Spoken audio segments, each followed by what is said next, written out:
tertúlia. Meu boa tarde aí para todos e todas. Hoje é dia 27 de dezembro de 2012, quinta-feira. O verbete é de número 2520. Ele tem 6 páginas, 51 elogios e 21 máximos. Eu destaco aí a divisão do detalhismo, que tem 13 máximos. O tema é autopesquisofilia. A especialidade é autopesquisologia. Quem redigiu o verbete com muita classe, tem muito detalhe, é a professora Mércia, que está aí com uma infraestrutura, né, de defesa. Definição.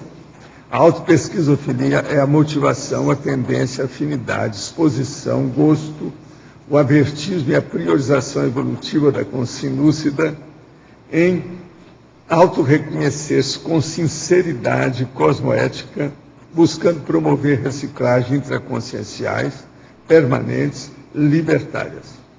A flexibilização pensênica, a manutenção do olo pensênico focado na autopesquisa, a retilinearidade autopensênica, os ortopensênicos autopesquisísticos, a profilaxia das manifestações pensênicas patológicas, a expansão do olo pensênico científico, o ato de pensenizar grande, o interesse genuíno pela autopesquisa, o micro-universo consciencial como ponto de partida da autopesquisa, a teática da autopesquisa, a cientificidade autopesquisística, a autopesquisofilia catalisando a reeducação consciencial, a autopesquisofilia sendo o traço-força da consciência priorizadora da evolução, a autopesquisa levada às últimas consequências evolutivas, o esquadrinhamento intraconsciencial, a dinamização evolutiva pela autopesquisa.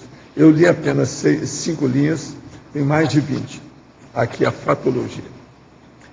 Agora, a neofilia paradigmática, o avertismo parapsíquico, as inspirações extrafísicas orientadoras das autopesquisas, os parafatos evidentes na parapesquisa, o mapeamento da sinalética energética e parapsíquica pessoal, o amparo extrafísico de função nas autopesquisas, as verpons da parapsicoteca, as vivências parapsíquicas retrocognitivas, a autopesquisa promovendo o desassédio de consciência. Na argumentologia, nós temos aí o tópico sobre autoexperimentologia. Aqui ela fala o seguinte: 9 sugestões ao pesquisador interessado em desenvolver a autopesquisologia, ou autopesquisofilia. Vale a pena ver os 9. Agora, na remissologia, nós temos dos 15 verbetes, destacamos 5. Aprofundamento da pesquisa, autopesquisologia, eficácia autopesquisística, pesquisa curiosa e pesquisa do erro. Frase enfática: a consciência lúcida autopesquisofílica desenvolve a autocognição produtiva e cosmofisiológica, alcançando com maior eficácia neopatamar evolutivo, cosmoético e interassistencial. Você admite a autopesquisofilia enquanto condição essencial à autoevolução? Qual o grau de prioridade dedicado às pesquisas pessoais? A videografia específica tem uma fonte, e a bibliografia específica tem 10 fontes. Agora, a mega-análise aí com João Paulo são 20 itens. Autoconhecimento, autoenfrentamento, introspecção, autoavaliação e autoinvestigação. Autorrecinofilia, autopensenário, autoconfrontário, desassédio, exaustividade. Cientificidade, autoconsciencialidade, autoconsciência-terapia, autoconscienciometria, autocogniciologia, descrenciologia, experimentologia, neosinapsologia, autopesquisologia e intraconscienciologia. Agora, o verbete hoje do dicionário é antirreligiologia, o argumento é fatuísticológico. Esse é um verbete com assunto super controvertível, são 3 páginas. Vai precisar da pessoa ler tudo para ver a argumentação que nós estamos apresentando. Agora aqui, questionamento. A doutrina espírita afirma que Jesus Cristo é o governador espiritual do planeta Terra. Inclusive, Emmanuel afirma essa condição várias vezes nos livros de Chico Xavier. Sei que o professor afirma que o planeta é governado por um grupo de serenões. Gostaria que o professor aprofundasse mais sobre esse assunto. Olha, esse negócio de J. Cristo, você sabe como é que é. Ele era um meninão, né? Dominava as energias, mas não sabia bem como é que era. Dominava sem saber o que estava se fazendo. De vez em quando, ele ficava desassossegado. É assim que os evangelhos sinóticos falam dele. Esse cara não tinha capacidade para dirigir coisa nenhuma desse planeta. Tem que ser uma consciência mais avançada, que não tivesse essas coisas. O cara chegou a fazer um chicote para depois bater nos vendilhões do templo, na frente do templo. Quer dizer, era muito criança ainda, ele era um médium em desenvolvimento, coitado. Já tinha muita coisa para fazer. Agora, os serenões não. Eles são técnicos do processo da evolução, já passaram pela evoluciologia. O Jesus Cristo não era nem evoluciólogo, não era serenão, ele não era nem evoluciólogo. Vamos ver hoje como é que está, eu não sei, né? Ele dominava muita energia, era fora de série nisso, mas ficava por aí mesmo, ele não desenvolveu o processo, tinha muito fanatismo ainda da religião. Outras coisas, ninguém sabe se ele era casado, se ele era alfabetizado, ninguém sabe disso, isso tudo é dúvida que está por aí. E outra coisa, quiseram fazer com que ele fosse o herói, fizeram a fama para ele deitar na cama e acabaram com Apolônio de Tiana, quer dizer que era muito superior a ele na mesma época. Tudo é um processo político. Poder. As pessoas que estão passando por um momento onde, de certa forma, predomina a ignorância, não precisa de alguma religião que lhes transmita um código ético e moral? Sim, nós achamos que tem muita gente que precisa. Do jeito que tem muita gente também que precisa de cadeia. Tem gente que às vezes precisa de lavagem cerebral. O que vai fazer? É o que eles estão tendo. Mas veja, na verdade isso tudo pode acabar. Nós não precisamos disso. Com o tempo a gente vai prescindir, dispensar. Não precisamos dessa história. Agora, se você começa a ter alguma lucidez perante a inteligência evolutiva, você dispensa isso tudo desde já. Se não, de que forma educar as massas que ainda não adquiriram certo grau de entendimento de consciência? Através do esclarecimento, através da educação. Tem que melhorar o Brasil, por exemplo, tem o Ministério da Deseducação. Então, se melhorar isso, as coisas vão melhorar aqui também. Agora, se atravessar o caminho do outro que acha ou tem convicção que esse certo ou também não estou errado. Sim, é um problema, a gente respeita a opinião de cada um, mas a gente dá a opinião da gente claramente, sem dúvida, sem dilema. Minha mãe é de uma seita evangélica, respeito a fé dela. Porém, fico indignado com as pessoas que enganam as massas e vejo alguns evangélicos mais maduros já se revoltando com esse tipo de coisa, inclusive minha mãe. Deve-se forçar o esclarecimento ou aguardar um momento de cada um? Eu acho que você deve mostrar as coisas com calma, enquanto você está junto com a pessoa, porque amanhã as situações vão ser diferentes e piores. Aproveita enquanto você está junto da mamãe. Uma outra coisa, fala para ela esse negócio que eu falo dos evangelhos. Os evangelhos estão esperando a volta de Jesus Cristo para ensinar o Jesus Cristo a cobrar dos outros. Porque o Jesus Cristo não cobrava, e eles agora são especialistas em cobrança. Estão enriquecendo. Olha só o bispo, como é que ele já está riquíssimo. Ele hoje é uma das potências do Brasil em matéria de economia e finanças. Então eles estão esperando a volta do Cristo para ensinar o Jesus Cristo. Ele não aprendeu tudo. Ele não aprendeu a guardar o cifrão, o metal, do jeito que os pastores são especialistas. No verbete do DSC, Dogmatologia, página 54, segunda linha de baixo para cima, o senhor poderia explicar melhor a tendência da religião de entrar no romantismo, depois do fanatismo, por fim no dogmatismo dominante? Você acha que precisa explicar isso? Tem tanta coisa por aí sobre isso. Olha bem como é que é. Primeiro, o processo da religião entra no romantismo, que é o processo do amor, da fraternidade, amar-vos uns aos outros, etc. Agora, isso tem muito disso, que é o processo romântico, que é muito bacana, que atacou a tarefa da consolação. Mas o correto é esclarecimento, eles não fazem. Aí entra com o fanatismo feito pelo dogma. Então vem o dogma e manda, não, tem que seguir aquilo que a religião manda, aquilo que a igreja manda, e fim de papo. Isso é que é a dogmatologia. Aonde entrou a dogmatologia, cessa tudo, paralisa tudo, congela tudo, tudo fica para trás porque não há mais pesquisa. Para que você precisa pesquisar? Nós já te damos o que é. A verdade é essa, você tem que admitir. Então, uma pessoa que começa a ser genuflexa, que ela se ajoelha perante as coisas, acabou a personalidade. A canga já entrou no pescoço dela. Essa, então, é mandada, não tem mais jeito. É tanto que eles até gostam de falar que a igreja tem um rebanho. O rebanho tem o pastor tem os carneiros são os genuflexos, são os crentes, são a turma da crendice, são os beatos, são os fiéis. Fiel é nome de cachorro, a gente chama fiel, tio, fiel, vem cá. Então, eles têm o fiel na base da cachorrada danada, é uma sinologia, o processo da lavagem cerebral feita pela religião. De modo que a gente tem que evitar essas coisas e falar essa realidade. É isso que nós estamos mostrando. Agora, a nossa verbetógrafa, a professora Mércia, pensenologia, página 1, último item. Poderia falar na relação entre o ato de pensenizar grande e a autopesquisofilia? Sim. Boa tarde a todos. Se a gente pensa pequeno, a pesquisa já fica empobrecida logo de cara, né?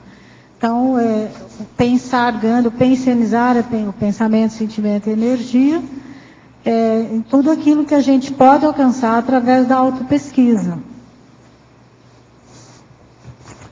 Na fatologia, página 2, final da terceira linha. Como ocorrem as autodesrepressões multimilenares através da autopesquisa? Eu penso assim, a gente vai se pesquisando, vai se conhecendo, descobrindo como é que nós passamos pelos processos de lavagens cerebrais no passado, quais eram as condições evolutivas daquela época e que a gente fez o que tinha de melhor. Então, a partir desse conhecimento é que a gente vai conseguir se autodesreprimindo. E na parafatologia, página 2, quinta linha, poderia explicar mais a autopesquisa promovendo o desassédio de consciência? Das experiências assim, que a gente já teve com algum tema de pesquisa, evoca consciências que têm relação com aquele tema. E muitas vezes vem com muita pressão, e a gente tem que trabalhar essa questão do desassédio, né? Primeiro, não se assediar com a presença das consciências, procurar entender que elas estão ali por alguma razão, né? Tem relação conosco, então trabalhar a assistência mesmo, direto. Experimentologia, autoexperimentologia, página 4, item 2. Poderia explicar como acontece na prática essa técnica? Só pode repetir, por favor, a pergunta? Aqui está, autoexperimentologia, página 4, item 2. Eu acho que ele errou aqui, o negócio é comigo. O que você acha? Ou é aí? Não, é aí mesmo. A página 4 é aí. O cosmograma, ele é uma ferramenta muito útil para a pesquisa. E se a gente, por exemplo, assim, observar em 1 hora de pesquisa de cosmograma no holociclo, a quantidade de temas diferentes que a gente pode acessar, a quantidade de informações que a gente recebe. Então, assim, é muito importante esse item na pesquisa. E a atualização, né? Os arquivos, a taxologia dos assuntos, os arquivos corretos, para a gente ter facilidade de localização. Às vezes o cosmograma ele foi até elaborado antes da gente escolher o tema de pesquisa. Então, aí a hora que você começa, você já lembra que tem alguma coisa relacionada ao seu tema. Agora, no item 5, continuismo, de que modo decide o tema, na hipótese de ter mais de um em caráter de urgência? Ela está querendo saber tudo aqui. Essa é uma questão que eu ainda não resolvi totalmente, mas tem uma questão que sempre vai ser mais prioritária para a gente, né? Você é autopesquisa, é laboratório, é procurar um rapport com o amparador, para ver se está no caminho certo. E a questão também é, de em dado momento, se você percebeu que não é aquele o prioritário, mudar. Posso dar uma dica, assim? Essa questão da prioridade é ver o quanto maior o número de pessoas que pode estar ajudando. Entre uma pesquisa e outra, verificar a abrangência de um e do outro. É uma possibilidade de definir também, não? Por exemplo, às vezes tem vários temas muito interessantes para a gente pesquisar. Mas eu gosto, por exemplo, muito da questão do fluxo cósmico. Mas eu tenho alguns traços bem mais urgentes para trabalhar, vamos dizer assim, antes de chegar lá. Nada impede que eu estude, que eu faça registros, que eu tenha o meu cosmograma sobre o assunto. Mas ainda assim o prioritário, né, é aquela reciclagem mais urgente que eu tenho que fazer. No verbete do BAC, página 54, Interassistenciologia, poderia expandir a relação do lobo e do cordeiro com a conscienciologia? O processo é o seguinte: o lobo geralmente são os assediadores e o cordeiro são os assediados. Se você pensar por aí, você vai entender todo o panorama que se estende à nossa vista para ser assistido. Tanto os uns como os outros precisam de assistência. E nós estamos no meio. O problema é a gente nunca ser lobo, tá certo? E agora, evitar também de ser cordeiro, porque senão já vai ficar ajoelhado, genuflexo, tudo vai dar para trás. Professor, poderíamos pensar que para lidar com alguns assediadores, a consciência deve ter tido alguma experiência, vivência no aspecto de erro que o assediador está vivendo no momento? É lógico. Eu só te pergunto aí, você acha que nas suas vidas anteriores você não foi assediador? É uma coisa para você responder para você, fica aí, não preciso falar, nem sim, nem não. Eu só te falo, eu já fui, tá? Sou especialista no assunto. Em matéria de baratosfera, eu acho que esse eu posso assinar embaixo, porque eu entendo tudo. Entende? Agora, o problema é que eu deixei para lá, que eu considero uma boa notícia para mim. Professora Mércia, Parafatologia, página 2, terceira linha de baixo para cima. A parapercepção de consciências antagônicas à autopesquisa. Em suas autopesquisas, perceber esses tipos de consciências, que efeitos que elas produziram? Qual a postura adotada? Sim, a gente percebeu muito a presença de consciências antagônicas e elas vão no ponto fraco da gente. Elas conhecem bem as nossas fissuras. Uma delas, por exemplo, é: desiste, você não vai ser capaz. Imagina, por que você está pensando nisso? Então, assim, se você se entregar, aí a pesquisa não sai mesmo, o trabalho não sai.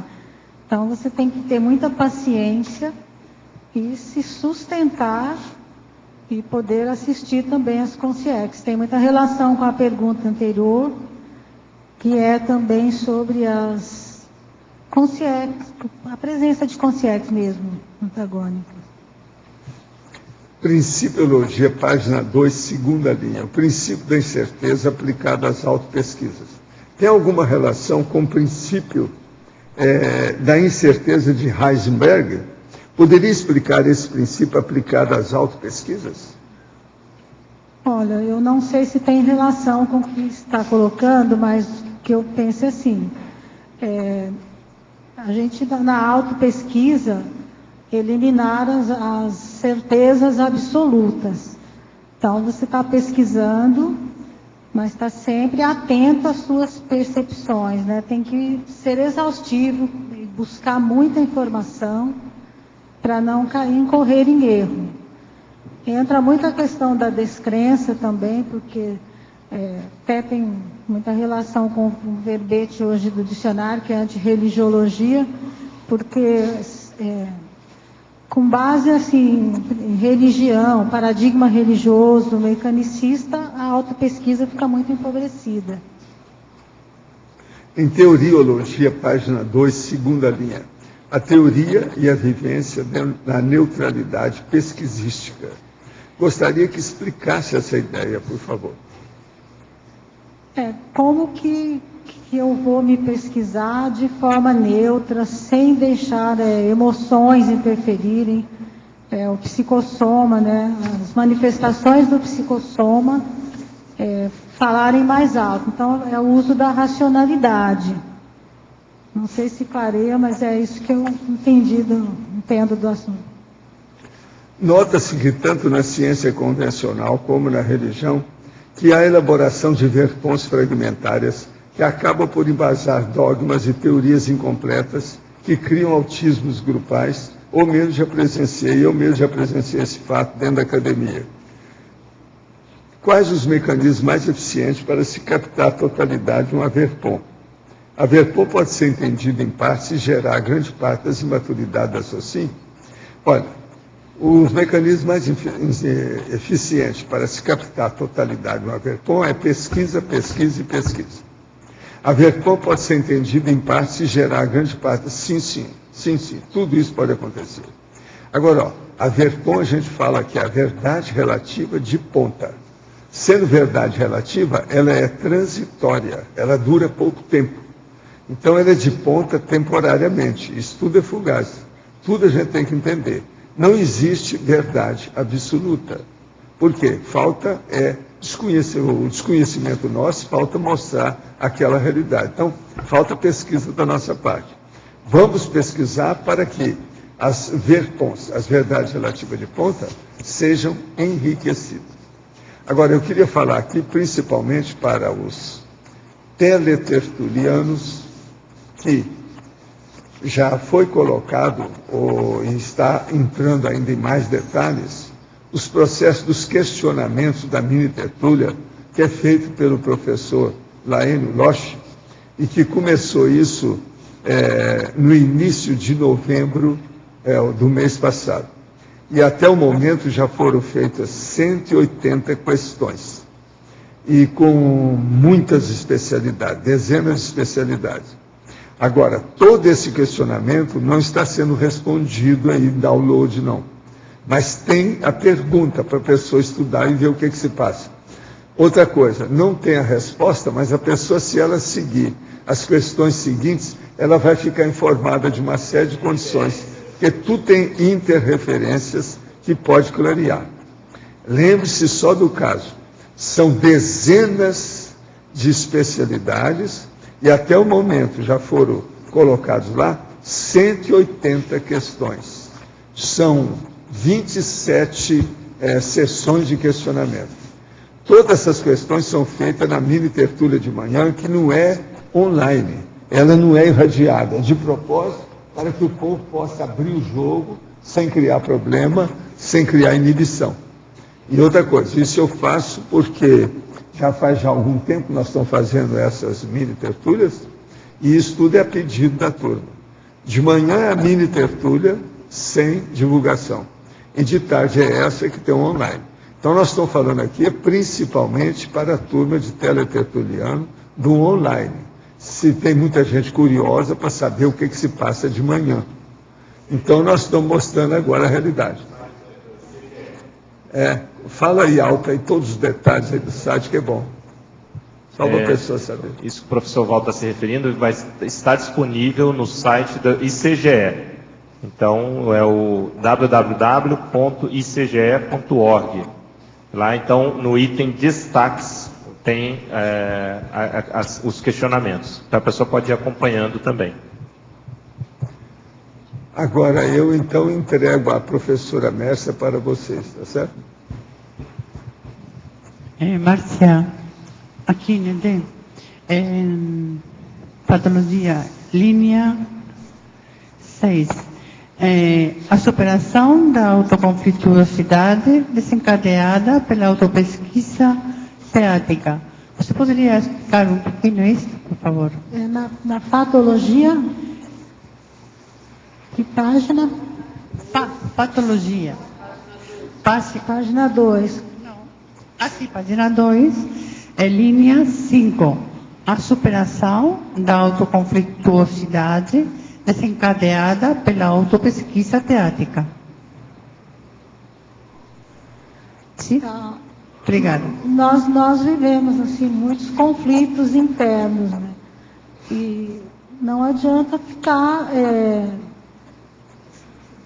assim, se lamentando em cima dos conflitos e não resolver. Tem que partir para a autopesquisa para procurar o autoentendimento, que é nos conhecer melhor, ser mais assim compreensíveis conosco mesmo e a partir daí superar os conflitos. Ficou claro para você? Oi, Mércia. Oi. Na parafatologia, aí você pega a quarta linha de baixo para cima. A força de atração entre o pesquisador e as obras prioritárias à pesquisa. Como é que você percebe isso? Aquilo que vem de encontro a gente muito facilmente. E que tem relação com a pesquisa, né?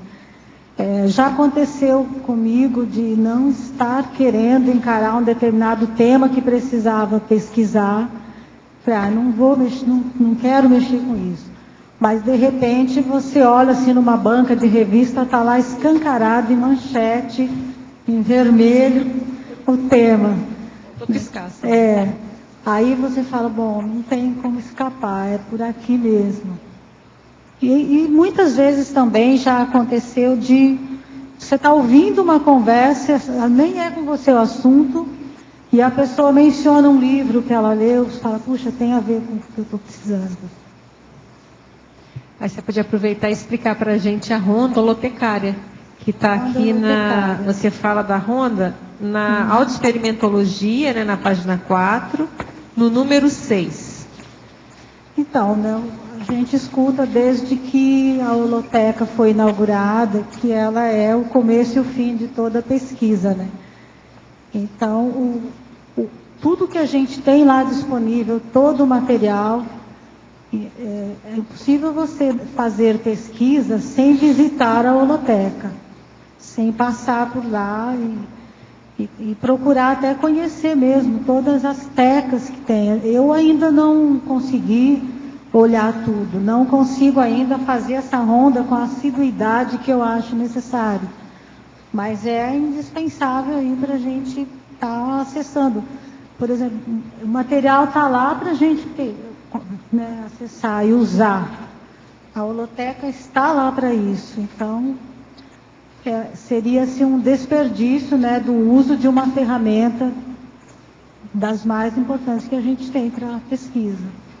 Facilita aquilo que você falou, né, de atrair a obra, né? De repente você está olhando assim, aquele livro parece que solta, né? Já aconteceu na holoteca também? isso também. Já ouvi de muitos outros pesquisadores isso também. Mércia, aqui no B, página 2, fatologia, de baixo para cima, na quarta linha. Como foi para você a surpreendência com a descoberta de autotrafores subutilizados? A partir do momento que a gente começa a estudar, percebe assim a capacidade ociosa, por exemplo, do mental soma, os espaços vazios que a gente tem para ser preenchidos. Eu descobri certas facilidades assim que eu desconhecia. Eu sempre fui uma pessoa muito mais de operacional do que de sentar, estudar. Eu penso que é um resgate de algum trafor que eu já desenvolvi antes, mas que estava aqui subutilizado. Então, o estudo, ele é um estimulador, né?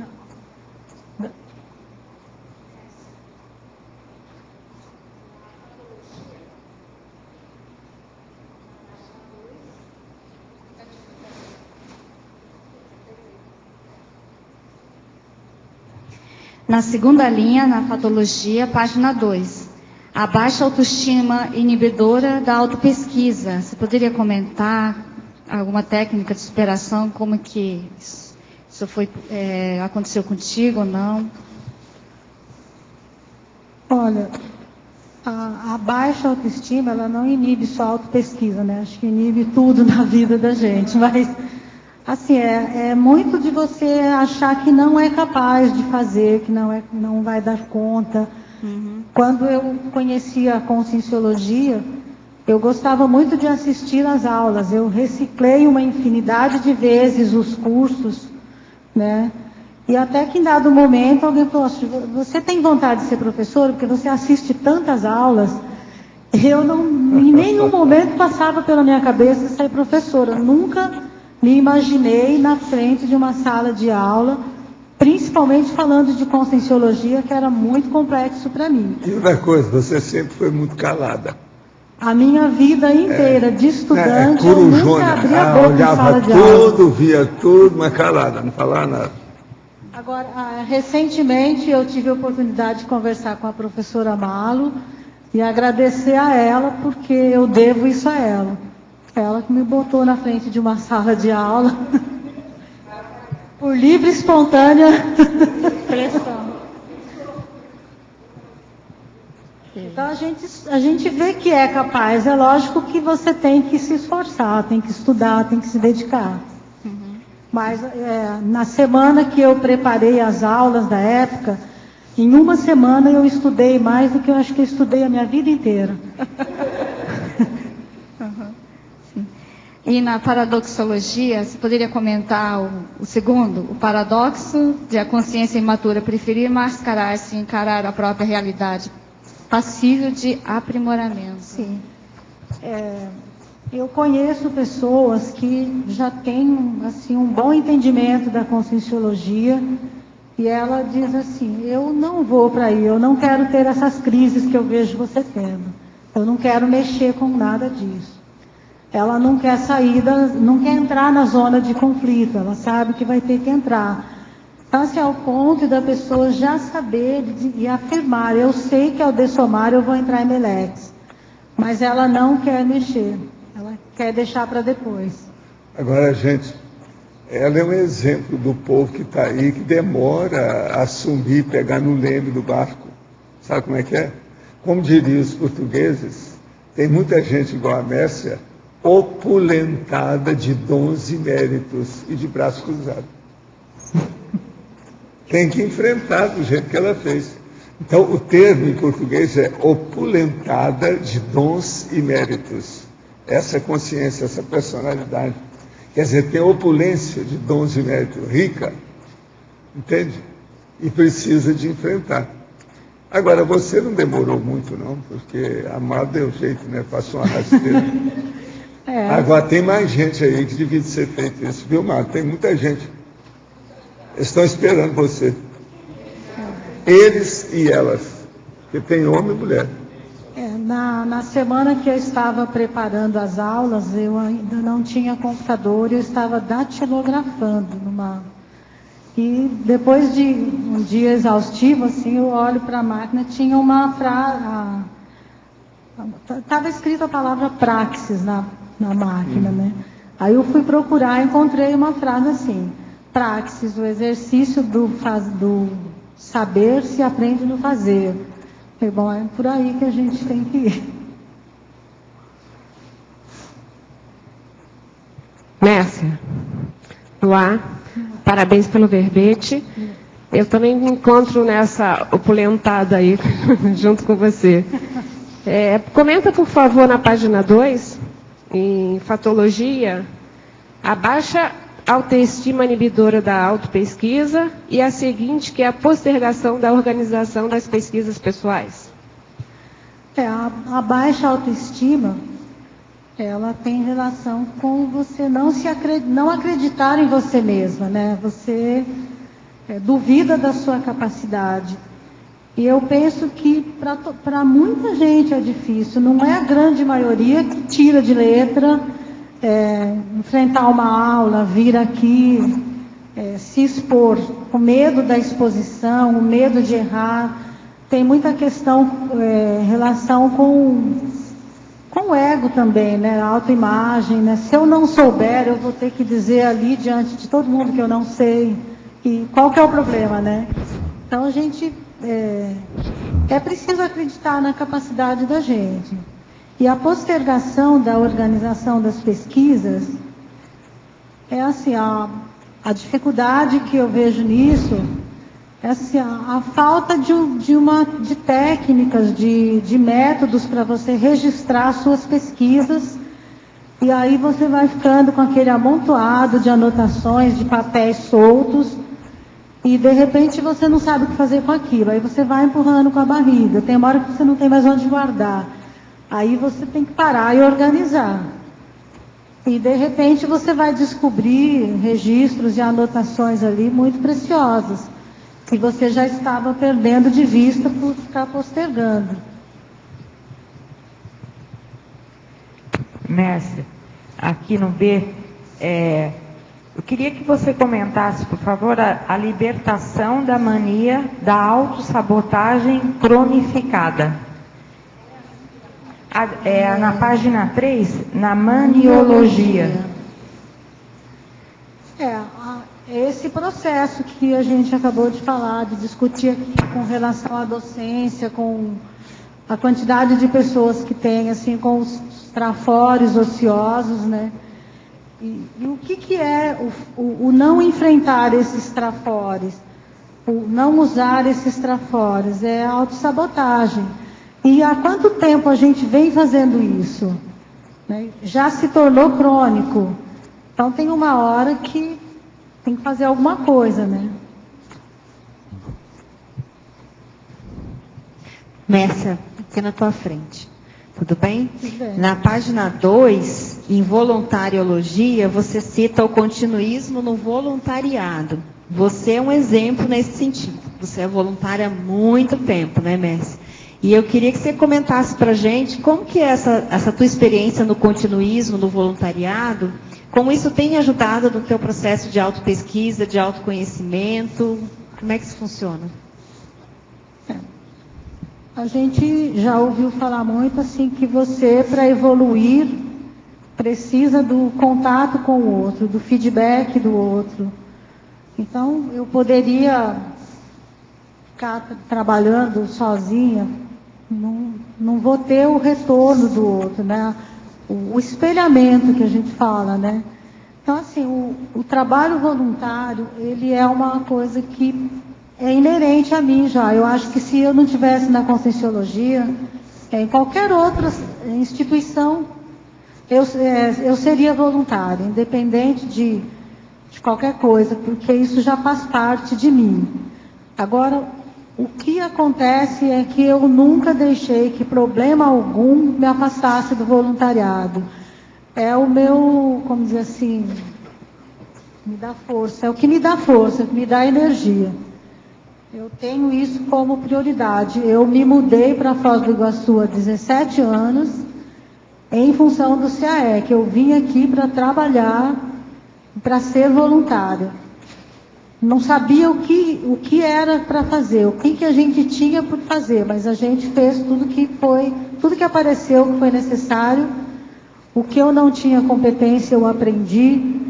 Eu digo assim que eu aprendi muito mais no meu exercício de voluntariado do que nas empresas onde eu trabalhei. Justamente porque tinha muitas coisas para se fazer diferentes e a gente tinha que encarar.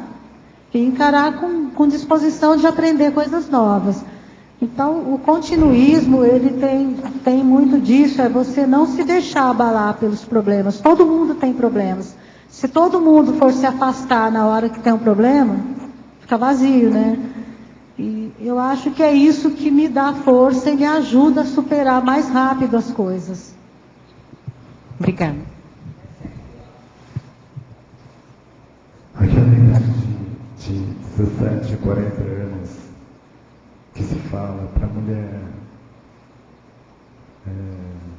obter uma espécie de, como posso dizer, é fixada uma idade de 17 aos 40 anos para as mulheres. Nesse lapso de tempo, elas estão como se fosse, estão mais vulneráveis a assédio. Eu não entendi a pergunta.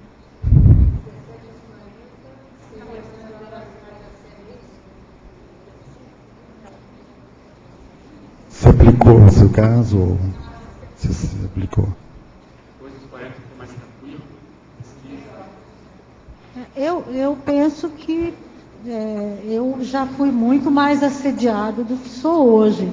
Eu acho que a maturidade, a idade também vai mostrando coisas para a gente. Por exemplo, tem situações que eu penso assim, eu não posso me permitir isso com 60 anos de idade, isso é coisa de adolescente.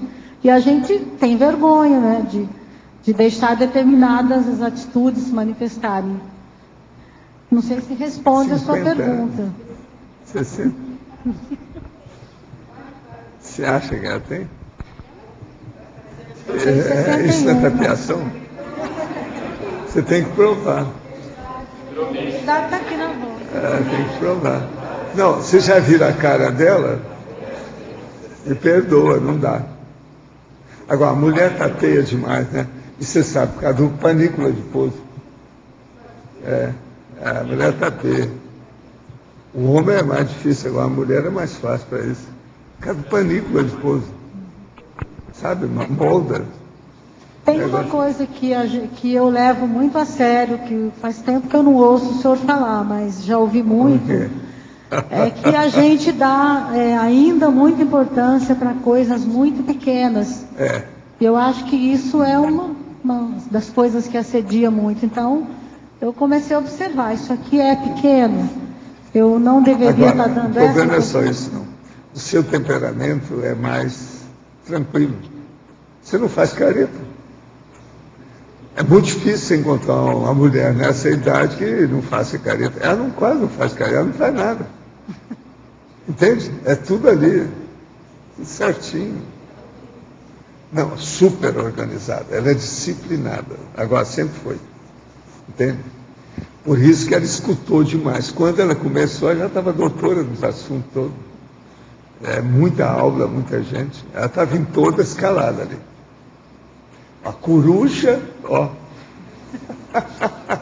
Eu penso que essa questão da organização e da disciplina são traços que eu trago de vida religiosa, mas pelo menos eu não tirar proveito disso hoje. Já tirou algum proveito. Só me conta uma coisa. Você já foi no Consim Cobaia? Já. E esse povo, como é que é? Te explorou muito? Fizeram você voltar lá, nem nada? Muito. Era não é o caso de estudar o processo? Pois é. Ô João Paulo, quantos anos você dá para essa menina? Não, é impressionante.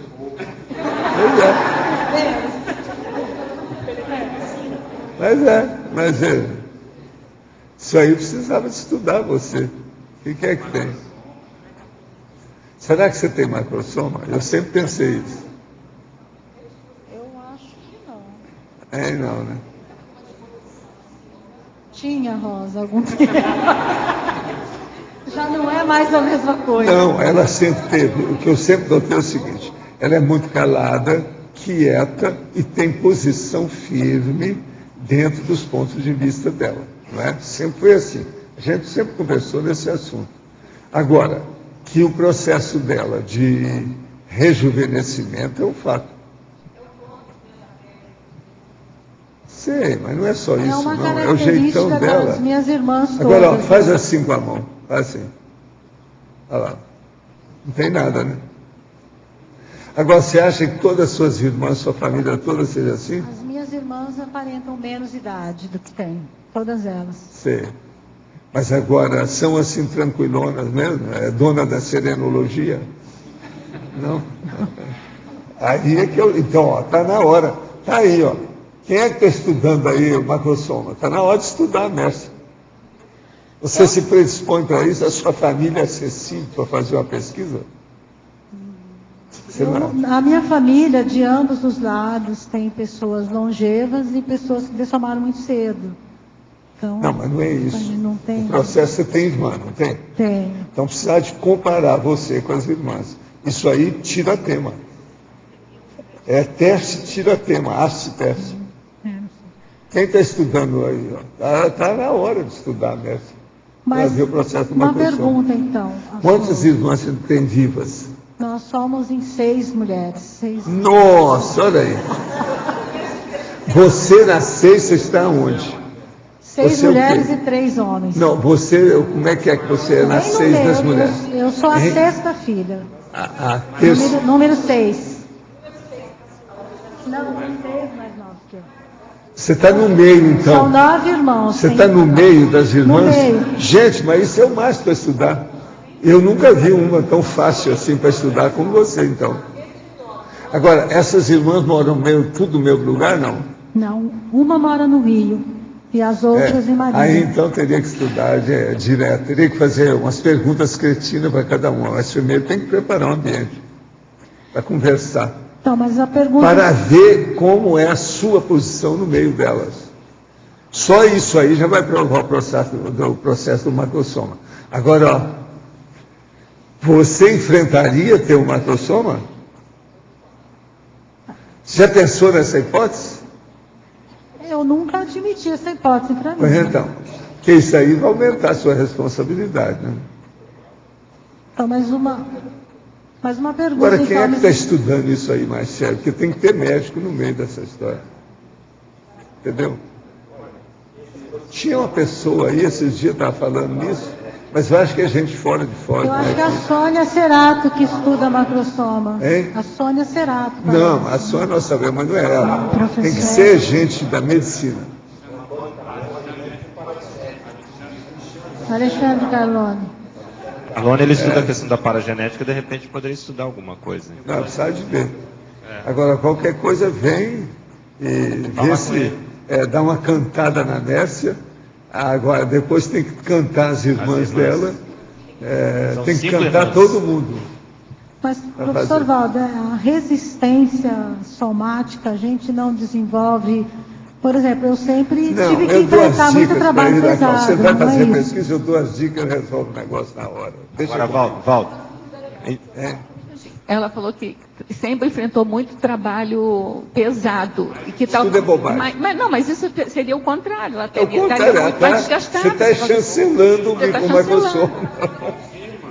É preciso ter muito cuidado com isso. Por isso tem que fazer umas perguntas cretinas como se não quisesse nada. A pessoa pensa de um jeito, mas é outro. Você está entendendo? Macrosoma é assim. Não, o Valdo. Agora vale a pena estudar o caso dela. As pessoas envelhecem eu sempre desconfiei de umas coisas dela. Sabe? Uma vez eu falei umas coisas sérias para ela, mas não cheguei a falar isso. Você lembra? Eu conversei com você seriamente. Mas não falei isso. Eu já naquela época, já faz alguns anos, eu já desconfiava que ela tivesse... Pelo seguinte, às vezes ela estava muito concentrada na aula, eu via que dava alteração na parapsicosfera dela. E era ela, não tinha ninguém junto. Quer dizer, sem adventícios, sem vizinhos. Agora, sem, vamos dizer, hóspedes. Não tinha, não. É interessante ver a sincronicidade, né? O tema dela é autopesquisofilia. Está surgindo aí o processo de autopesquisa. Juntou a fome com a vontade de comer. Criou não foi exatamente eu que escolhi esse tema. Sincronicidade, não interessa. Eu nunca ia escolher esse da minha lista. Mas foi as coisas que a gente já induziu. Nada é por acaso. Até o verbete do seu dicionário de hoje. Também está na mesma linha. Mércia? Mas agora, ó, pensem nisso. Se alguém aí se interessar, vamos dar apoio. Vamos ajudar. Vale a pena. O Alexandre Carlone é médico meu. Mércia, aproveitando aqui na página 2, teriologia. A teoria de quem pesquisa acha. Pode aprofundar aí. Você tem alguma dúvida? Qualquer assunto que você for pesquisar, você vai encontrar alguma coisa. Então, assim, em termos gerais de pesquisa, qualquer tema que você tenha, qualquer interesse, pode ser a chuva, o vento, sei lá. Em termos de autopesquisa, é mais sério ainda, né? Por exemplo, eu jamais pensei na possibilidade de ter macrosoma. Entendeu? E aqui no sinergismo, primeiro item, sinergismo, tático-psiquismo, paciência pesquisística. Eu gostaria que você desse dicas assim também para o taxpsiquismo, você sabe o que é, né? Então, se você, ele associado à paciência pode potencializar a pesquisa. Se você associa a precipitação, ele pode te trazer resultados equivocados, né? É o que eu entendo você associar essas duas coisas, para mim não parece muito simples, né? A pessoa ansiosa, ela tende a meter os pés pelas mãos, aí o que é um trafó fica prejudicado, né? Agora, você que poderia potencializar aí para alinhar bem esse processo. Isso. Que dica você daria para a gente para conseguir fazer isso? Porque pesquisa exige paciência mesmo, né? Então. Agora, pesquisa de macrosoma tem muito disso. Quanto mais a pessoa procura tirar o corpo fora, mais ela se encalacra. Tem muito, eu estou vendo aí o que está aparecendo, está começando a acontecer. Talvez agora, eu não tenha entendido bem ainda o que é macrosoma. Não, você ainda não estudou. Não. Certo, é isso. Fatologia. Página 2, sexta linha, de baixo para cima. Por favor, relate o ato de expor o próprio Labicon interassistencialmente. Em geral, assim, todas as aulas que a gente assiste, os debates, as palestras, os trabalhos que são apresentados pelos colegas em congressos, simpósios, como a gente teve agora de TENEPS, tudo, são experiências que sempre vai ajudar o pesquisador. Eu penso que tem relação com a questão do pesquisador veterano e o pesquisador calouro. Assim, um vai ajudar o outro. Quando a gente vê as pessoas apresentando seus temas, isso motiva a gente a se pesquisar mais e trazer os trabalhos também. É como dizer assim, sair do caramujamento, sair de dentro da casca, né? Então, assim, toda vez que você traz uma pesquisa, você expõe seus trabalhos, está assistindo alguém. Parafatologia, página 2, final da quarta linha. Gostaria que relatasse as vivências parapsíquicas retrocognitivas. Eu não tenho, assim, nenhuma evidência concreta de retrocognição. Eu fui tal pessoa, eu vivi em tal lugar, eu fiz. Mas a gente vai tendo, assim, à medida que pesquisa, os interesses que a gente desenvolve, a relação com determinada época, com determinada situação, sociedade. Então, por exemplo, assim, recentemente eu estudei uma biografia e é um lugar assim que eu sempre tive muita afinidade, que é França. E eu fui estudar a biografia de Amélie Boudet. E eu tive assim muitos insights muito interessantes sobre a época. É possível que eu estivesse lá nessa época? É provável. Mas assim, ainda não tenho como comprovar. Requer mais pesquisas. No verbete do DAC, página 54, poderia aprofundar o item tenepsologia? Eu digo aqui o seguinte: vertente evolutiva é a tarefa energética pessoal capaz de fortalecer com si homem ou mulher para sair da paixão e abraçar a mega fraternidade. A paixão cega a razão. A tenepse é trabalho de todo dia, de assistência, solitário, sem testemunhas humanas e utilizando o parapsiquismo que toda pessoa possui. No período em que tais práticas são iniciadas, a personalidade começa a entrar na maturidade evolutiva.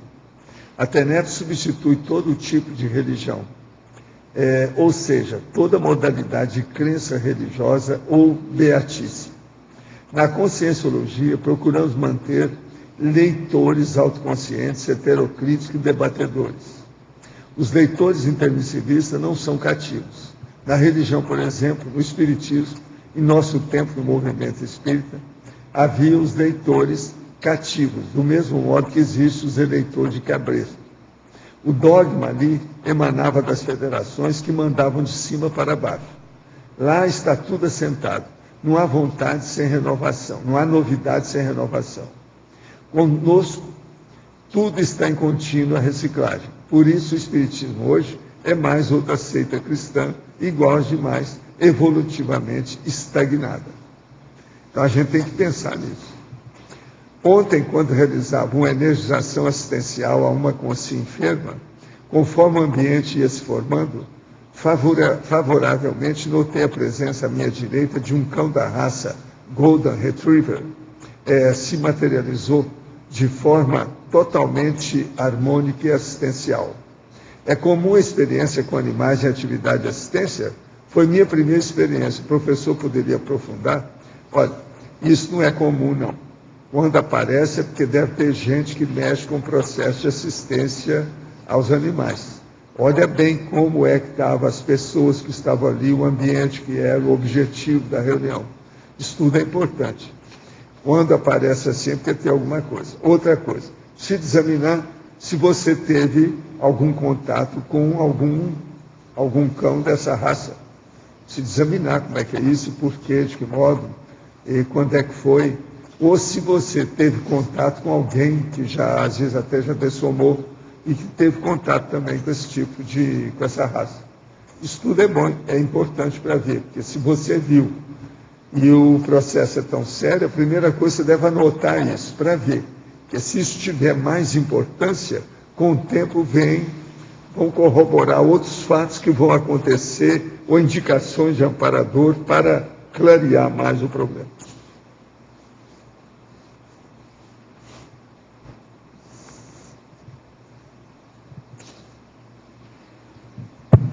Mércia. Aqui no B, página 3, sintomologia.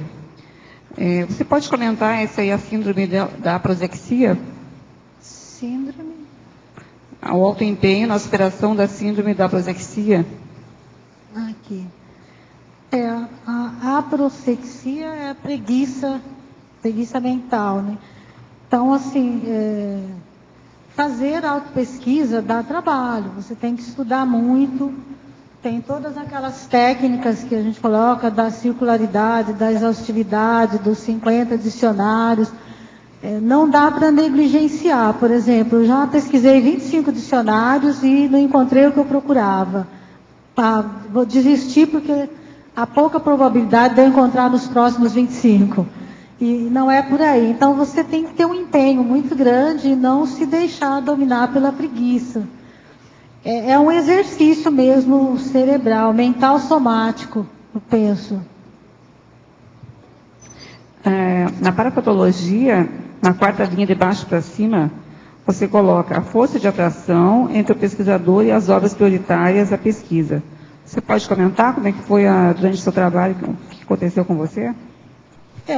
Algumas experiências que a gente já teve de encontrar, de repente, a obra, o material, artigos, revistas, que nem estava procurando, mas que tem relação com o tema de interesse da pesquisa.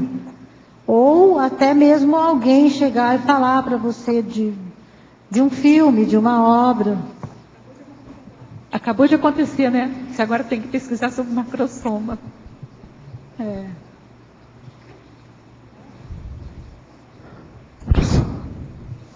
Obrigada.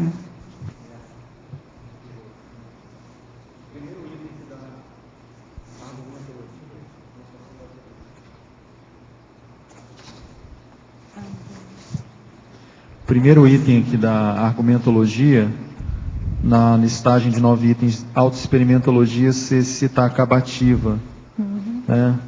O que você diria que possa ajudar as pessoas a chegarem mais na fase da acabativa, seja de artigo, verbete ou até o mesmo livro? Olha, é a questão da persistência, mas ao mesmo tempo você não esperar que esteja tudo 100% prontinho. Vai expondo aos poucos, vai levando para seminários, para uma palestra.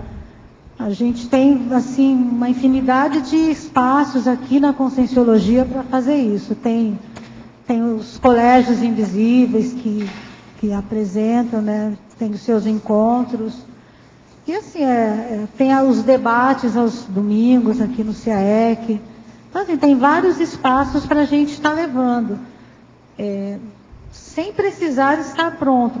Até porque as discussões vão enriquecer o trabalho, vão ajudar. Então, à medida que você vai...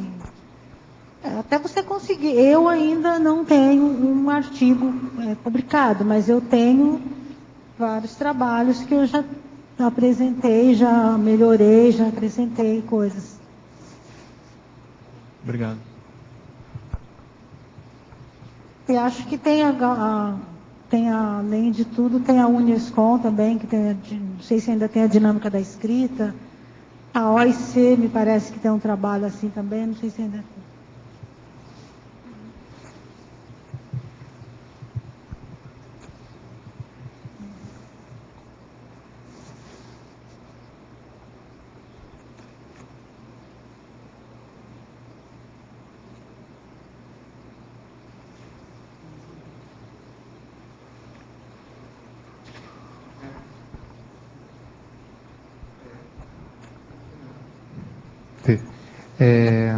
Quando você procura assim, algum tema de pesquisa, alguma coisa que você queira pesquisar, de autopesquisa, o que você recomenda que seja assim, o prioritário? Assim, olha, tenho tantos traços, trafores, trafares e trafais para pesquisar. O que você prioriza? Assim, o que você pensa assim, que é o principal para você direcionar energia para aquilo?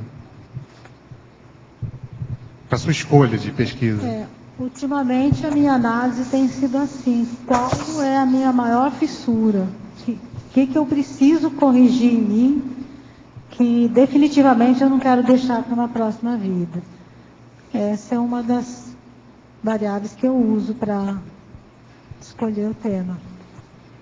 E quando é um trafor, por exemplo, foi falado de macrosoma aí, uma possibilidade, mas quando é um trafor, o que você pensa assim, alguma coisa que você tenha dúvida, ou você quer melhorar ainda, se aprofundar naquilo? Hoje, aliás, assim, através de vários cursos da Consus, a gente mudou a questão da visão trafarista para traforista, né? Porque eu acho que quando se fazia uma lista, sempre a lista de trafares, né, era enorme, a de trafores muito pequena.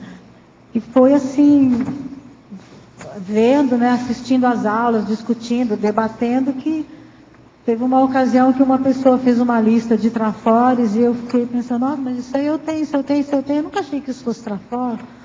Aí você começa a mudar a sua forma de se ver, né? E como é que eu vou usar isso aqui agora? Nasci de pais semi-analfabetos que se empenharam e conseguiram passar muitos aportes para mim e meus irmãos. Com a educação facilitada e a vontade de evoluir, tive uma visão melhor e pude prover vários aportes também para minhas filhas e meu neto, para buscarem também a evolução através do paradigma consciencial. Poderia falar um pouquinho dessa cadeia ou teia de assistencialidade? Porque em uma família de 3 irmãos, um só é intermissivista e os outros não. Essa intermissivista tem as filhas e neto, também intermissivista. Os filhos dos 2 irmãos não apresentam as características de intermissivista. Como se dá essa diferença e escolha? Primeira coisa, se é a família nuclear, os afins se atraem. Então você arranjou gente que tem afinidade com você no mesmo nível. Agora, você está dentro dessa família que tem culpa no cartório, alguma coisa precisa ser feita aí, ver o que você já fez para ajudar todo mundo. Se é só vocês são diferentes dos outros, agora é assim que a gente vai estudar o macrosoma. Sabe lá? Sabe deles também estudar, né? Se não tem macrosoma no meio, cada dessa diferença. Agora, qualquer coisa se dirigir à Apex, que eles estudam tudo isso lá. Fica mais claro para você. Ela, de vez em quando, escreve para cá. Seria bom saber como é que são as coisas. Mércia, aqui na página 3, mitologia. As evidências holobiográficas desvendada pela autopesquisa em oposição aos mitos cultivados. poderia explanar melhor isso aí?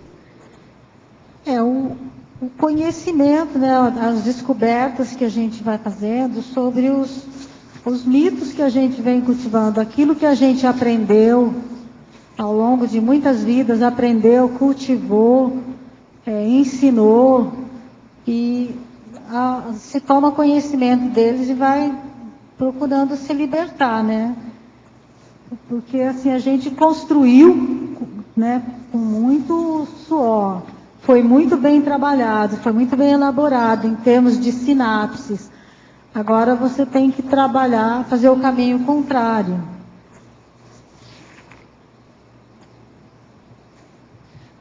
Mércia, aqui, Daiane. De modo geral, assim, a gente fala bastante em autopesquisa aqui na Conscienciologia, e temos diferentes técnicas para fazer o movimento de se conhecer mais. Agora, na sua opinião, assim, o que você acha onde a gente mais erra, né? O que mais acontece com a gente que às vezes a gente não consegue aprofundar mais essa autopesquisa? Eu penso que é a despriorização. Tem um verbete que chama, acho que é pseudo-objetividade humana, se eu não me engano, que ele ajuda também a entender bastante isso, a questão das dificuldades. A gente não cultivou antes o hábito de se auto-pesquisar, né? Você tem que desenvolver. Eu pelo menos, acho que é a primeira vez que eu estou tendo a oportunidade de fazer isso. Pseudo-profundidade humana, um verbete muito bom.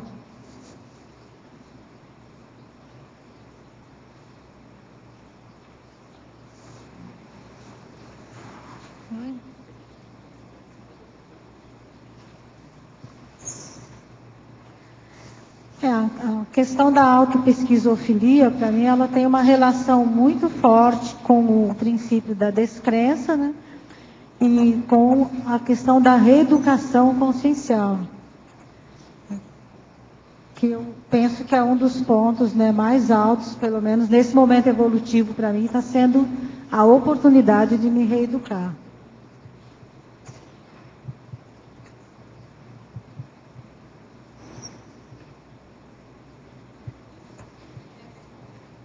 Comenta para a gente a relação da autopesquisofilia na superação da síndrome da Gabriela, que você coloca na página 3. A Gabriela, cara, eu nasci assim, eu sou mesmo assim, ela desconhece o princípio evolutivo. Você pode se modificar, você pode melhorar, você pode se tornar outra pessoa melhor, né? Então parece que ali há uma música, um jeito assim de falar, eu estou bem assim, né? Vou ficar assim, não quero mudar.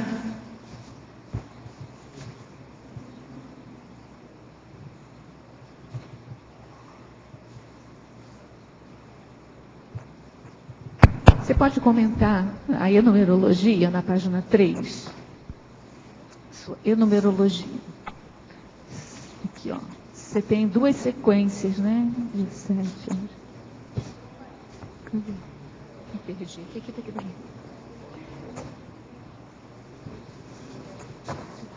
Aqui. Na enumerologia tem uma primeira sequência que são o que você precisa ter na mão para fazer os seus registros. Não adianta você ir para um experimento de laboratório, não tem caneta, não tem papel, ou você fazer uma saturação mental, aplicar uma técnica projetiva, você vai depois volta e não tem nada próximo de você para anotar. Então, assim, pode-se perder muitas informações valiosas, né? Com relação a essa displicência, vamos dizer. E a outra sequência é sobre, primeiro, a afinidade, né, que a facilidade com a autopesquisa, a curiosidade sadia também, que curiosidade por curiosidade só não leva a nada. Manter a assiduidade, que eu penso que é muito próximo da continuidade. A parapercepção, eu acho que ela já se desenvolve também na medida que você estuda e se pesquisa, e a falseabilidade até o momento que você refuta aquela sua pesquisa, ou confirma, né? Mércia, parabéns pelo verbete, estou aqui. Eu queria, assim, achei importante você ter falado que a gente não tem o hábito da autopesquisa, né? Como você observa que a autopesquisa pode ser uma ferramenta para a superação aqui que você traz na sindromologia, a autocura da síndrome da subestimação consciencial? A questão, assim, tem relação com a baixa autoestima, com a falta de autoconfiança. Então, assim, à medida que você começa a se pesquisar, você se descobre ou se redescobre, né? E vai conhecer potenciais seus que até então você não ignorava. Como diz assim, a gente é um somatório lá de não sei quantas vidas, né? O que você é hoje. E não está usando hoje tudo que você pode, tudo que você já aprendeu, já desenvolveu. Não recuperou, né? Por exemplo. E a questão da habitualidade mesmo, né? A gente passar a ter isso como prioridade. Tem um vídeo com o professor Valdo, uma entrevista sobre autopesquisologia, onde eu entendo assim, que a razão de ser da conscienciologia é a autopesquisa.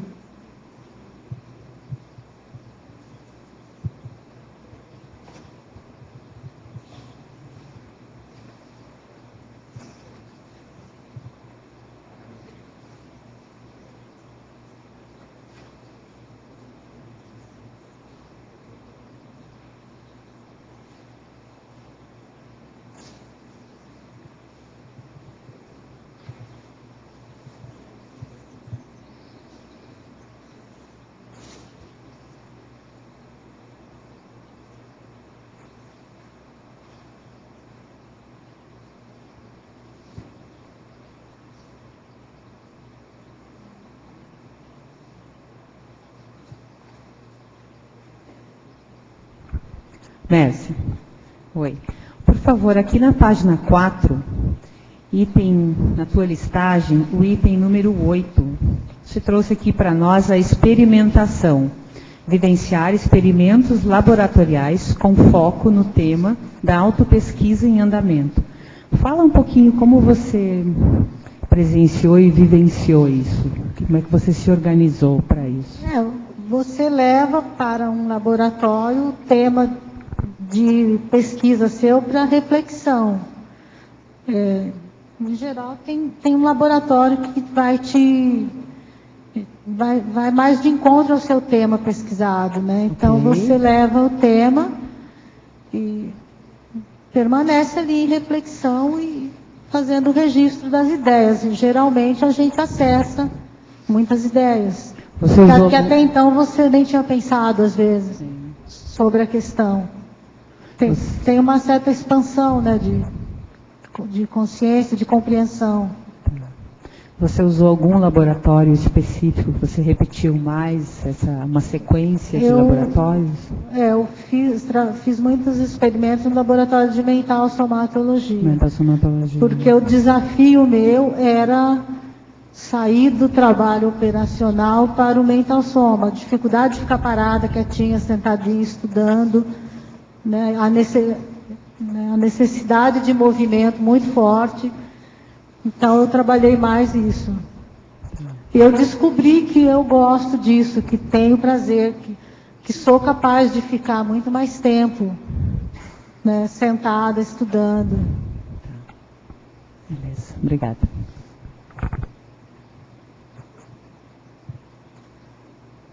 Então, Mércia, nós vamos abrir um parênteses aí agora, tá certo?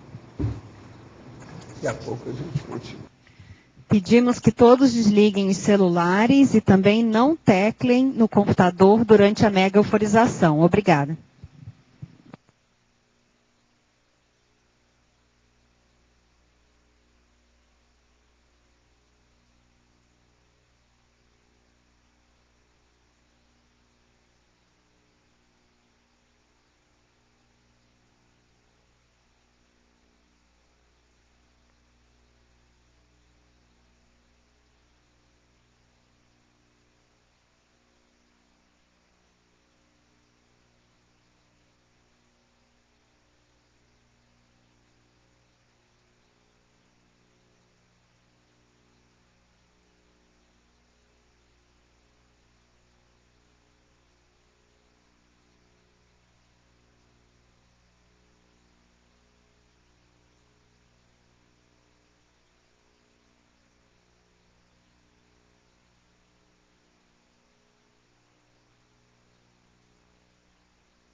Wagner, como é que foi lá?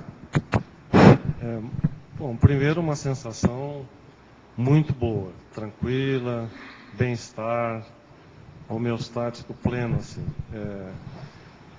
Uma sensação muito marcante que foi uma sensação de calor aqui no núcleo chakra quase o tempo todo. Ainda está bastante, uma sensação muito quente aqui.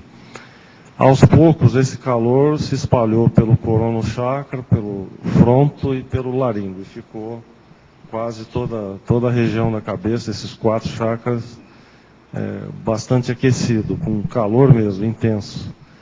Depois nas mãos, o palmo chakra, esse calor veio somente para as mãos, esses 4 e o palmo chakra. E uma sensação de leve descoincidência, principalmente dos 2 braços.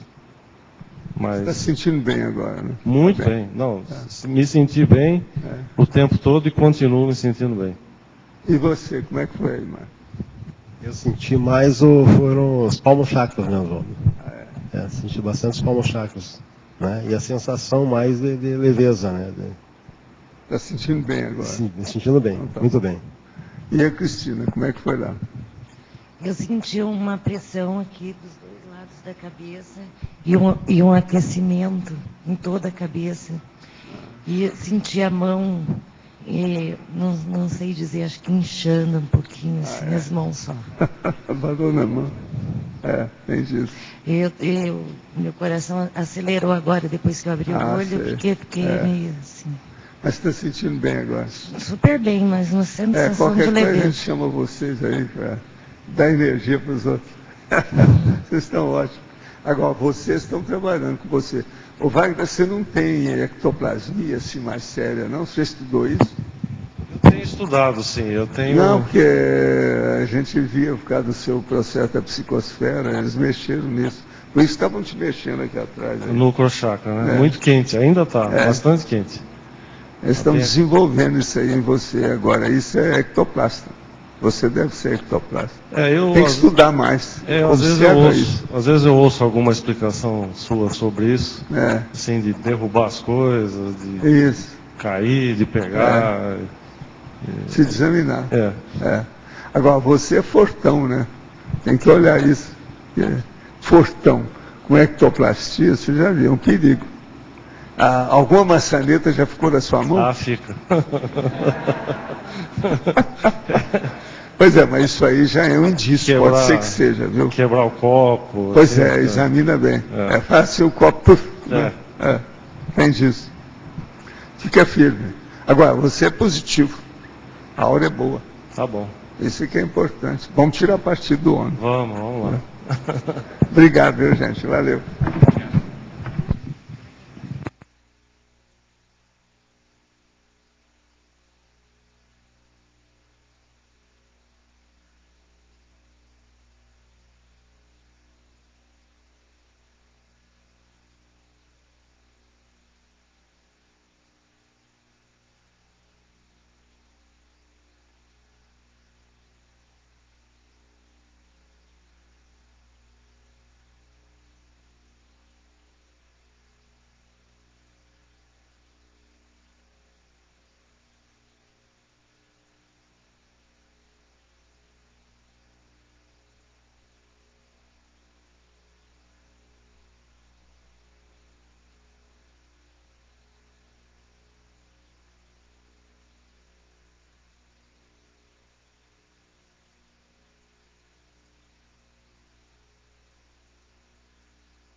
Como é que foi lá, Alexandre?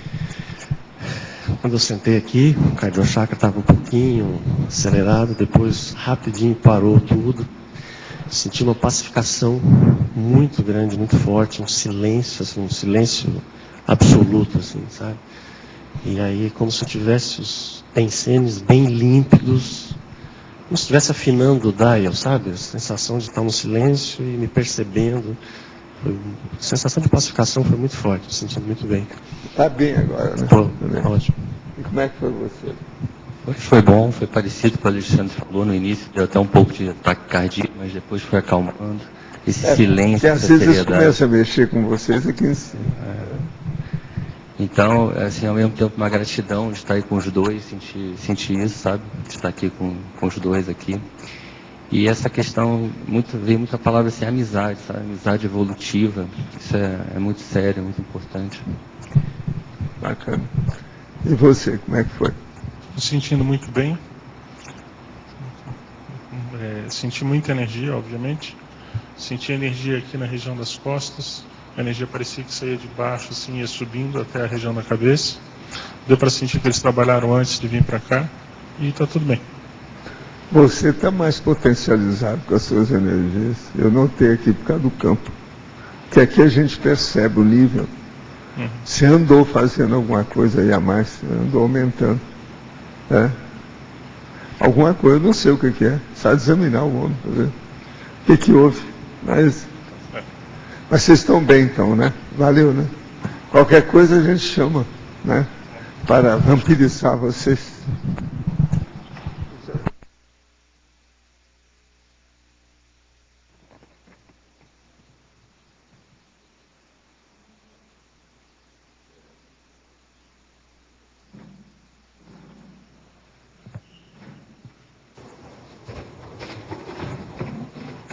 Gente, eu devolvo a nossa professora Mércia para vocês.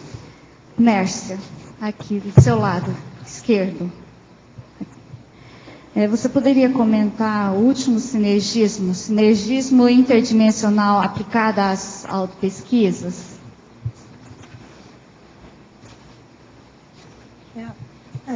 Inicialmente a gente começa a pesquisa aqui pelo intrafísico apenas, né? Você está vendo só o que envolve aqui a nossa dimensão. À medida que você vai aprofundando, você começa a perceber as implicações multidimensionais disso. Por exemplo, fazendo num curso lá da Conjus mesmo, fazendo um registro sobre os aportes, eu parei a análise numa determinada época da minha vida e fiquei analisando e refletindo sobre uma família que eu conheci e que eu não tinha contato há mais de 40 anos. E naquela mesma semana, a minha irmã localizou essa família, que a gente não via há mais de 40 anos. Assim, eu não consigo entender aqui como é que se deu essa repercussão. Mas, assim, eram... As sincronicidades, né? Essa sincronicidade, mas eu penso que é por aí as coisas. Insight de amparadores também.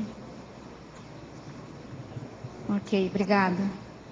Professor Valdo, sim. No adendo, subcerebrologia, o senhor poderia comentar, na terceira linha, a pessoa começa ali e tende a continuar lá, submissa aos guias cegos. O senhor poderia comentar? Não, o processo de religião geralmente é assim. Há uma doutrinação em cima da pessoa de uma maneira dogmática para criar uma pessoa que seja o freguês de caderno lá do problema. Então isso fala para a pessoa desenvolver a mediunidade, por exemplo, no espiritismo, para ficar ali. Então é um serviço praticamente quase que forçado e se deixar para o resto da vida. Agora, com isso, a pessoa fica submissa aos guias cegos. Por quê? Ela não faz pesquisa, nada disso. Por exemplo, você pega uma pessoa, às vezes da própria Umbanda, da Quimbanda, do Espiritismo, e você vai examinar os chakras. Você joga energia num determinado chakra aí, bastante energia, intensamente. A pessoa não sabe distinguir isso. Ela vê que tem alguma energia, tem os fluidos ali, mas ela não sabe o que é, ela não desenvolve. Por quê? Geralmente o que eles acham melhor é que o médico seja o mais cego possível, quer dizer, o mais que não tenha muita sensibilidade para ele, que ele tem que ter para as consciências. Então, com isso, ele não desenvolve nunca. E é assim que é. As religiões, de modo geral, são assim. Elas não querem que os fiéis estudem muito aquilo que seja da cabeça dele. Tem que estudar aquilo que seja da doutrina, do dogma, do dogmatismo daquela religião. Então, isso é que a gente está chamando a atenção. É a subcerebrologia, como nós estamos chamando. São o parapsiquismo desenvolvido com lavagens subcerebrais. Infelizmente, é isso que tem mais na Terra, por todo lado. E as pessoas não desenvolvem porque não faz pesquisa. Como é que elas vão saber da coisa? Agora, é incrível como a pessoa deixa aquilo, como é que ela às vezes tem muita dificuldade de melhorar. Então eles acham que o melhor médium é um médium inconsciente, aquele que não sabe nada, que se entrega, igual um escravo. Então vem um processo, uma canga na cabeça dele, ele não sabe nada, não entende nada. Agora isso é por todo lado em matéria de religião, é desse jeito. Tem que seguir aquilo que seja o dogma estabelecido pela central da religião. Pensem nisso, isso tudo é um erro, né? Por isso que eu estou falando, a antirreligiologia precisa ser mais estudada na Terra. O que é bom é que ultimamente tem aparecido muitos livros sobre isso. Ainda é uma coisa ainda muito primária, mas já é uma reação, que antigamente não podia fazer nada disso. E há umas coisas estranhas, por exemplo, chegou um ponto aí que teve um país que queria dar um jeito no Papa, que queria chegar lá, porque eles achavam que tinha que fazer uma ação contra o Papa. Isso nunca aconteceu em parte nenhuma, na Inglaterra. Então isso aí já mostra que o povo está começando a fazer pesquisa, a indagar, a pesquisar, a investigar. Isso é muito importante. É a base de tudo que a gente precisa.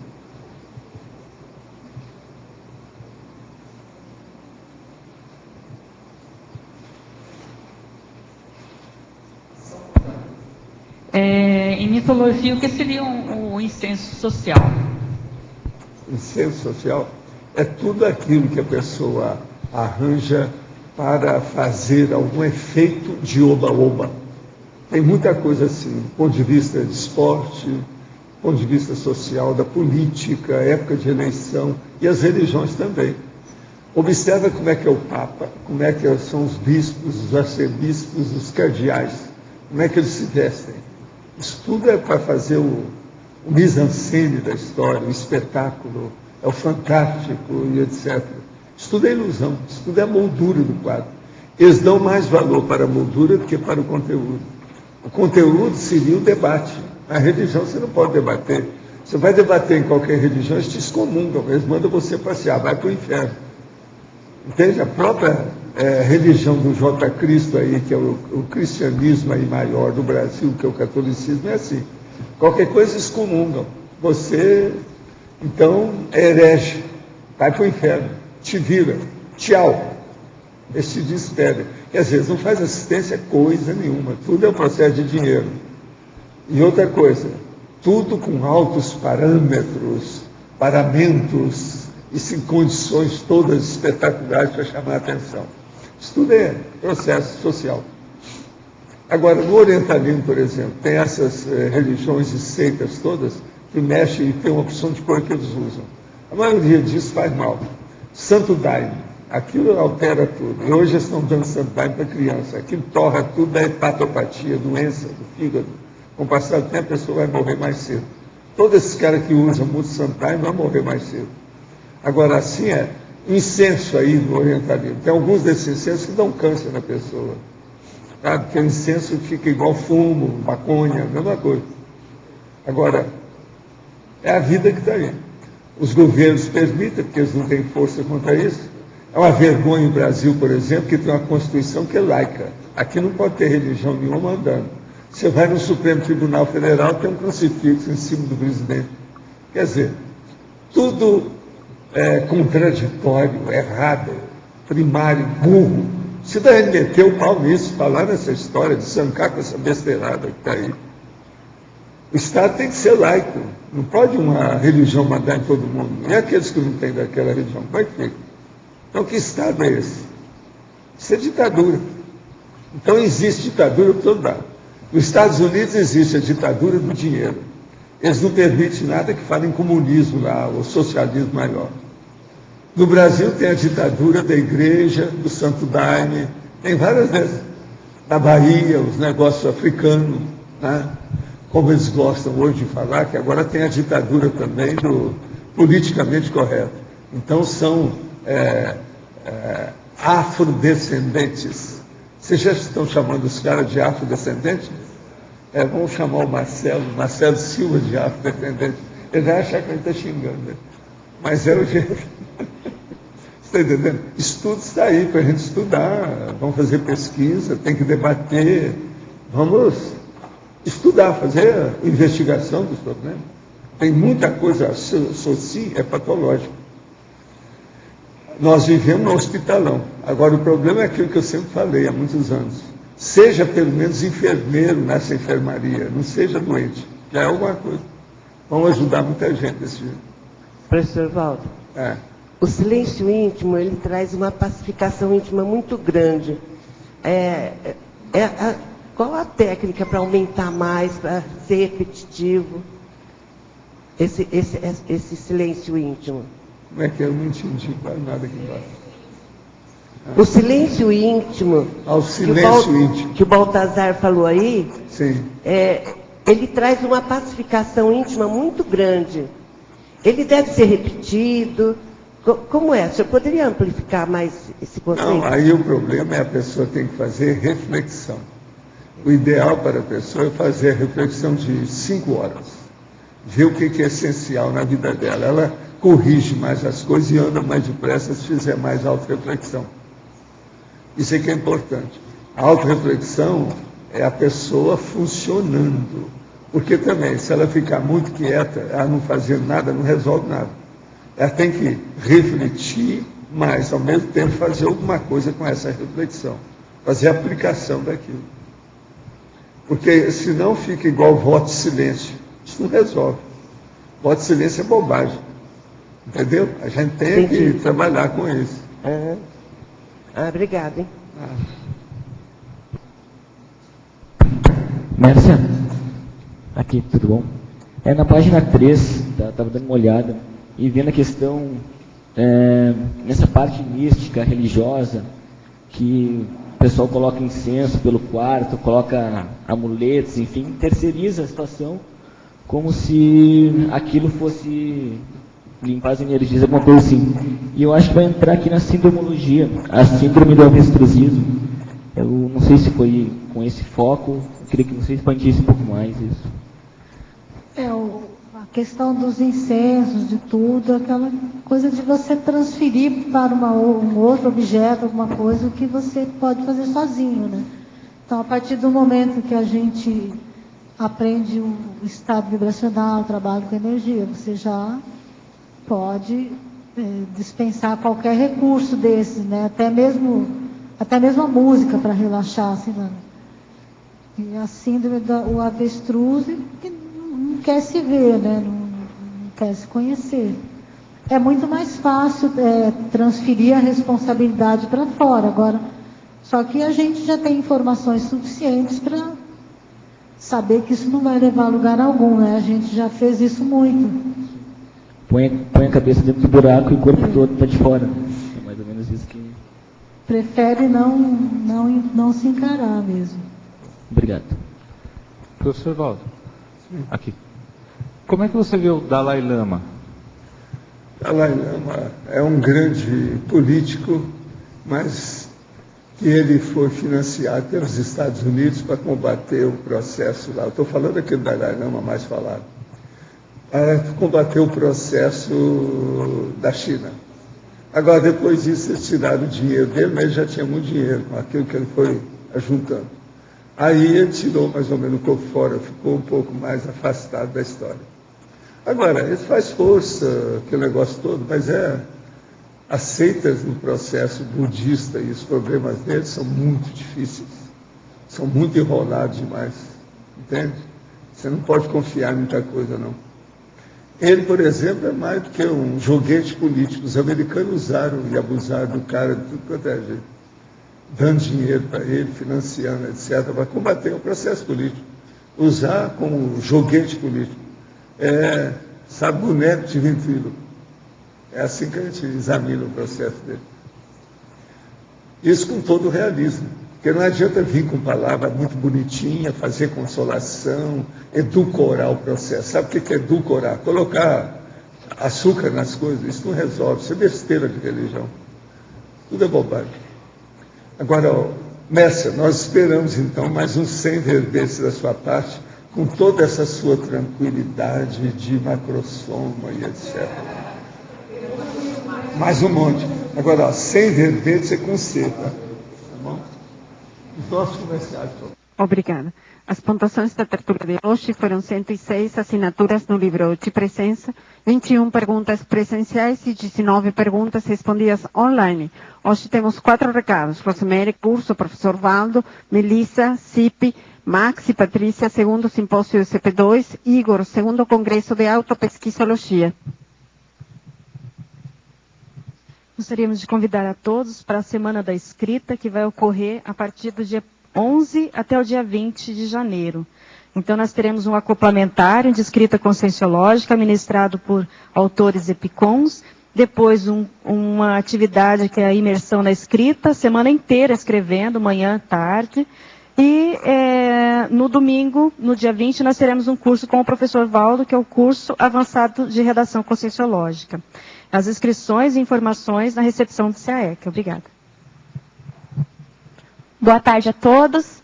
Estou aqui para convidá-los, moradores de Foz do Iguaçu e região, para participarem do CIP, Curso Integrado de Projeciologia, cujo o foco é o desenvolvimento da projeção lúcida e técnicas também para rememorização, para rememorar essas projeções. O curso é um intensivo de férias, inicia no dia 11 de janeiro e acaba no dia 6 de fevereiro. Ele acontecerá à noite na sala de aula do IIPC, que fica no centro de Foz do Iguaçu. Para maiores informações, liguem para 45 2102 1448. 45 2102 1448. Obrigada. Boa tarde a todos. Nós gostaríamos aí de convidar vocês para participar do segundo simpósio das equipes do ECP2, que vai acontecer nesse final de semana, sábado e domingo, né, começando sábado a partir das 8h30. Além dos diversos artigos que vão ser apresentados lá em mesas de debates, a gente vai ter 3 conferências. Entre elas, a gente vai ter uma conferência que fala sobre pesquisa de campo no ECP2, que a gente desenvolveu pesquisas, né, fazendo medição no campo, medição no EPICOM. A gente vai estar apresentando aí os resultados preliminares dessa pesquisa. E também uma segunda conferência com o pessoal, com a equipe do acoplamentário, porque também estão sendo realizadas pesquisas no acoplamentário, eles também vão trazer para a gente essas informações, né, esses dados foram levantados. Além, entre outros né, dinâmicas de trabalho, a gente vai ter uma mesa de debate com os novos EPICONs, né, que eles vão estar lá respondendo a perguntas abertas para todos os presentes. Tá?